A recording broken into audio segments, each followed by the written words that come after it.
भारत गौरव आचार्य श्री पुलक सागर जी गुरुदेव के प्रवचन और धार्मिक कार्यक्रम देखने एवं सुनने के लिए जिन शरणम मीडिया चैनल को अभी सब्सक्राइब करें और बेल आइकॉन पर क्लिक जरूर करें। मैं तेरे मंदिर की सीढ़ी बन के जिंदगी पड़ा रहूंगा। बता, हम दोनों एक से ही तो हैं, एक ही खान से एक ही जमीन से पैदा हुए हैं। मेरे भगवान की मूर्ति ने कहा कि तू भी मेरा अंश है, हम दोनों का एक ही वंश है। लेकिन इतना याद रख, मैं तुझे देख रहा था कि जब जब छेनी पड़ती थी, हथौड़ा पड़ता था ना, तो तू टूट जाता था और मैं टूटता नहीं था। ध्यान रखना, मैं बिखरा नहीं, मैं टूटा नहीं। तू टूट गया, तुझे तोड़ने के कारण तू 2 फीट से फिर चोट लगी, फिर टूटा, तुझे 12x12 का टाइल बना दिया। तू फिर टूटा, 6x6 का टाइल बना दिया, पागल। और मैंने एक एक छेनी सहन की वीरता के साथ, साहस से।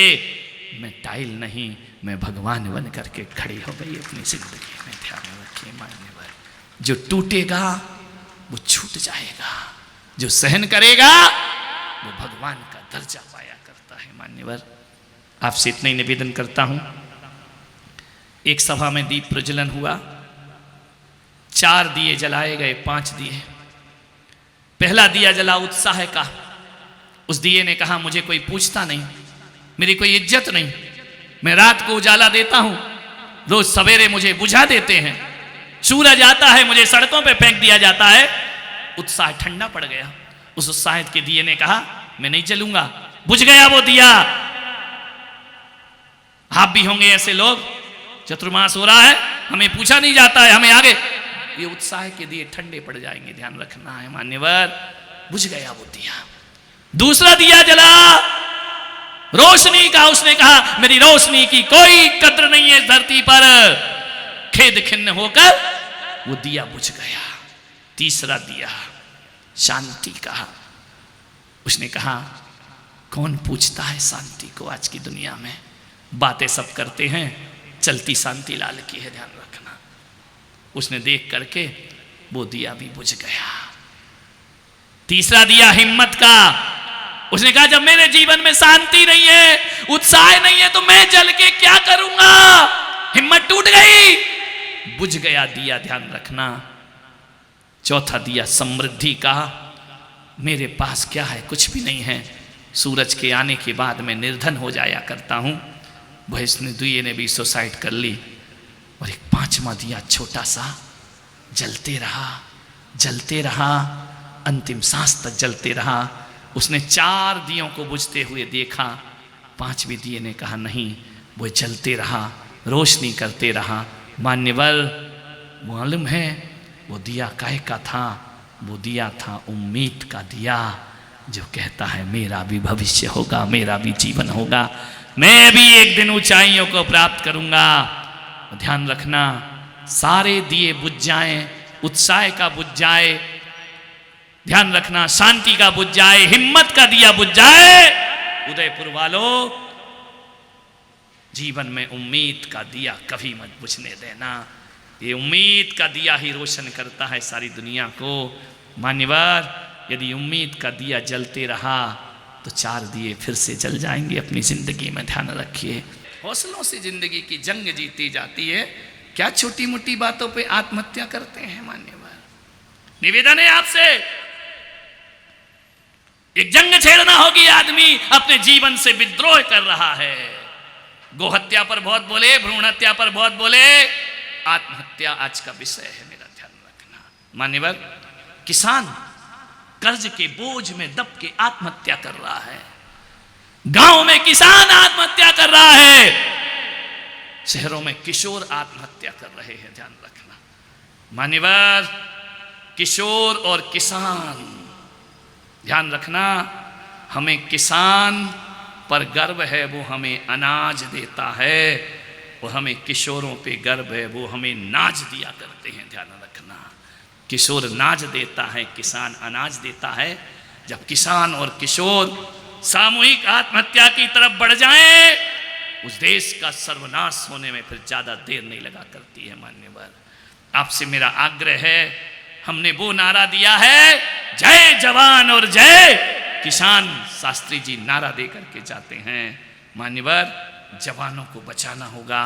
महानगरों में व्यापारी आत्महत्या करता है, परिवार में महिलाएं आत्महत्या कर रही हैं, कम नंबर आने पर बच्चे आत्महत्या कर रहे हैं। मान्यवर, अवैध संबंध बनाने से जवान आत्महत्या कर रहा है, कर्ज के बोझ में दबा किसान आत्महत्या कर रहा है। जहां देखो वहां लोग मौत की तरफ भाग रहे हैं। मेरे भाई, ये सामूहिक आत्महत्या है। आत्महत्या के अंधे कुएं में छलांग मत लगाओ मेरे भाई। आपसे निवेदन करता हूं, आत्महत्या के अंधे कुएं में छलांग लगाने से अच्छा चिंतन की गुफा में प्रवेश करिए। विकट से विकट परिस्थिति भी जीवन में आ जाए तो भी आगे का रास्ता नजर जरूर आता है मेरे भाई। जिंदगी के सब द्वार बंद नहीं होते। सीए नहीं बन पाए, सुसाइड कर लिया। डॉक्टर नहीं बन पाए, सुसाइड कर लिया। कम नंबर आए, सुसाइड कर लिया।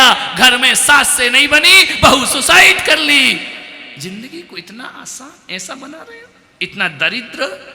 मेरे भाई, एक बात याद रखना, भौतिक असफलताएं, भौतिक सफलताएं यदि हमें जीवन नहीं दे सकती तो भौतिक असफलताएं हमारा जीवन छीन भी नहीं सकती हैं। ध्यान रखिए, पूरी जिंदा दिली के साथ हमें जीना है।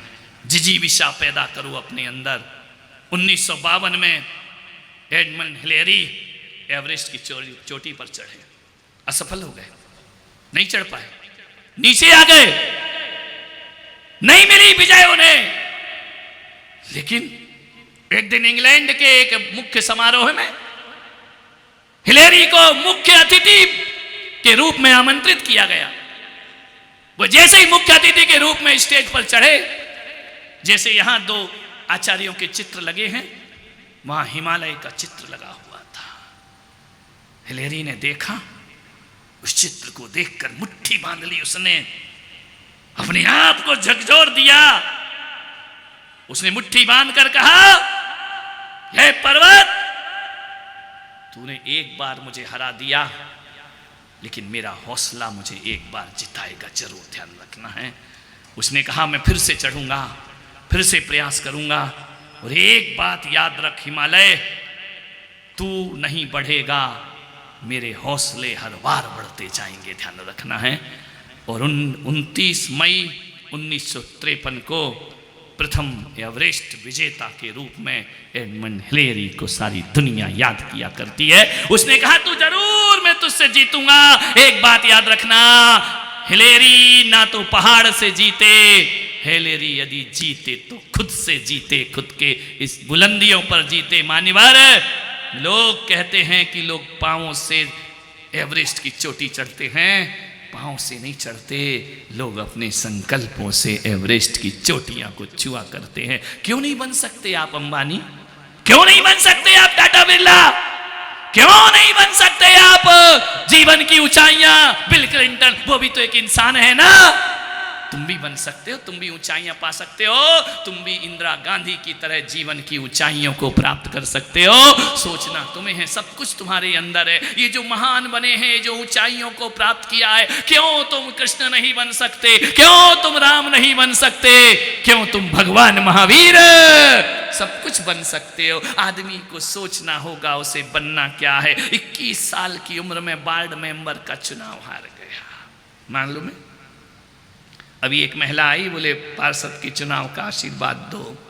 मैंने कहा, पार्षद के हौसले नहीं, सांसद के हौसले रखोगी तब पार्षद की कुर्सी मिलेगी। ध्यान रखना है, आदमी को विजन बड़ा करना पड़ता है, आदमी को सोच बड़ी करना पड़ती है। 33% की तैयारी करोगे तो फेल हो जाओगे मेरे भाई।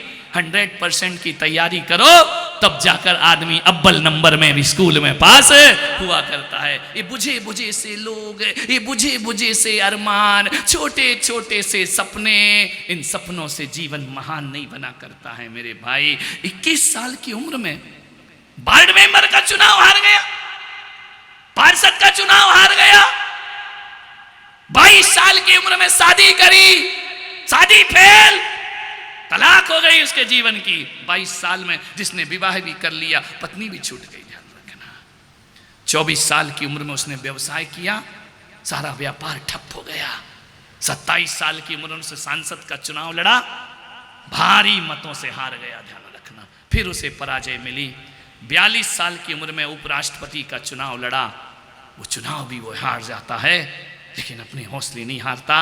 52वें साल की उम्र में वह राष्ट्रपति का चुनाव लड़ता है और अमेरिका का राष्ट्रपति अब्राहम लिंकन बन करके खड़ा हो जाया करता है। ध्यान रखिए, उसने हार नहीं मानी। चींटी चढ़ती है, गिरती है, चढ़ती है, गिरती है, चढ़ती है, गिरती है, गिरने से थकती नहीं है, हारती नहीं है। मान्यवर, आपसे मैं निवेदन करता हूं, अमिताभ बच्चन इलाहाबाद की आकाशवाणी में पहुंचे कि मैं न्यूज पढ़ूंगा, एंकर बनूंगा। मालूम है, पहले इंटरव्यू में बाहर कर दिया गया, तुम्हारी आवाज मोटी है, तुम आकाशवाणी के योग्य नहीं हो, ध्यान रखना। लौटा दिया उन्हें, निकाल दिया। लता मंगेशकर, अमिताभ को इसलिए लौटाया कि आवाज मोटी है, लता को इसलिए लौटाया था आवाज पतली है, ध्यान रखना। पहले तो सुरैया के गीत चलते थे, नूरजहां के गीत चलते थे, लता की आवाज सबसे पतली आवाज थी। संगीतकारों ने कहा कि नहीं, तुम्हारी आवाज नहीं चलेगी। आकाशवाणी से लौटाया अमिताभ बच्चन को और लता मंगेशकर को लौटाया स्टूडियो से कि आपकी आवाज पतली है। दोनों ने हौसले नहीं हारे। एक समय आवाज की वजह से दोनों पीछे हुए और आज का समय है दोनों हिंदुस्तान की आवाज बनकर के खड़े हो गए। ध्यान रखना, लोग इनकी आवाज के दीवाने हैं, लोग इनकी आवाज के कायल हैं। मान्यवर, एक समय हार मिली। कौन है जो बिना असफलताओं के सफलताएं प्राप्त करता हो? ध्यान रखना। मान्यवर, मेरा आपसे निवेदन है, बिल्मा रुडोल्फ, ध्यान रखना, पोलियो से ग्रसित, चल नहीं पाती थी। सपना था स्वर्ण पदक जीतो, चलने में तकलीफ थी, पैरों में पोलियो था, नकली पैर लगाए, एक बेल्ट कमर में बांधा, दौड़ी, मैं हारूंगी नहीं, मैं अपने पैर को अपनी कमजोरी नहीं बनने दूंगी। जिंदगी की जंग हाथ पैरों से नहीं, भीतर के हौसलों से जीती जाती है। वह दौड़ी, कई बार असफल हुई, कई बार असफल हुई, एक बार ऐसी दौड़ी, दौड़ते दौड़ते उसके कमर का बेल्ट खुल गया, उसने बेल्ट की परवाह नहीं की, भागते गई, भागते गई। ध्यान रखना, पोलियो ग्रसित वह महिला भागी, इतनी भागी, 400 मीटर की दौड़ में स्वर्ण पदक प्राप्त करती है अपनी जिंदगी में। ध्यान, हमारे तो दोनों पैर है ना, हमारे तो दोनों हाथ है ना, हमारे पास तो बुद्धि विवेक है ना। मानवर, हेलन केलर को देखना, 19 साल की उम्र में, आंखों की 19 माह की उम्र में, 19 माह, आंखों की ज्योति चली गई, उसकी अंधी हो गई, बधिर हो गई, बोल सुन नहीं सकती, देख नहीं सकती। हौसले बहुत थे उसके। 24 वर्ष में उस लड़की ने ग्रेजुएशन किया। ध्यान रखें, कौन? जो बोल अंधी बहरी, 24 वर्ष की उम्र में ग्रेजुएशन किया। मालूम है, अपने हौसले से उसने दर्जनों पुस्तकों को लिखकर सर्वश्रेष्ठ राइटर का खिताब उसने पाया। हमारी समाज के अलीगढ़ में रहने वाला एक बच्चा, सीमेंट की 2 चादरों के टुकड़ों को लेकर उंगली में फंसा के गीत गाने वाला बच्चा, मंदिरों के दरवाजे पर बैठकर भजन गाने वाला बच्चा, जन्म से अंधा, जन्म से उसकी आंखें नहीं थी, क्या करता, अपने जीवन में क्या ऊंचाइयां पाता। लेकिन मैं बताऊं, वह अलीगढ़ का छोटा सा बालक एक दिन अपने आप को झोंक देता है अपनी सफलताओं के लिए। आंखों में रोशनी नहीं, कुछ नहीं दिखता है, लेकिन ऐसी प्रज्ञा चक्षु से वह देखता है। अरे गोमतेश्वर भगवान का जब पंचामृत अभिषेक होता है, जिसके पास आंखें नहीं, वो नहीं जानता लाल रंग कैसा है, हरा रंग कैसा है, केसरिया कैसा है, दूध कैसा है। जो आंख वाले वर्णन नहीं कर पाए, ऐसा रविंद्र जैन प्रकृति के सौंदर्य का वर्णन करके देश का सर्वश्रेष्ठ संगीतकार बन जाता है। मान्यवर, विचार करिए, रविंद्र जैन जन्मांध, वो बिना आंख के लोग ऊंचाइयां पा गए और हम आंख वाले हताश हो जाते हैं जिंदगी से। मान्य सोचना है।